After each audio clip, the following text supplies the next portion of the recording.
muhiimadda mataqaana hadda aniga inta way soo madoobaatay ilaa intaa camal way soo madoobaatay hadda intaana way soo madoobaanaysaa madaxa intan awal khafiif zaaid u ahaa hadda way soo madoobaanaysaa soo marka sawiraan ka qaaday maalintii koo iyo 6 maalmood kadib midkaa ka qaaday haddaan isku soo dhejinaa waan idinla soo wadaagaa insha allah biidnillah intana waan ku bilaabay hareedkan waan ku bilaabay baashi inaan mariyo maanta laanno mise haysto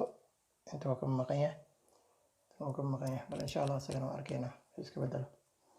laakiin hadda madaxa waay waxaa la isku haysto koo insha allah okay peace and love hamogaan aan ku dhaha hamogaan qofka inuu dareemaa muhiima maaragta marka baasha marinayo inuu dareentidaa muhiima baasha inay meesha shanlaynaysa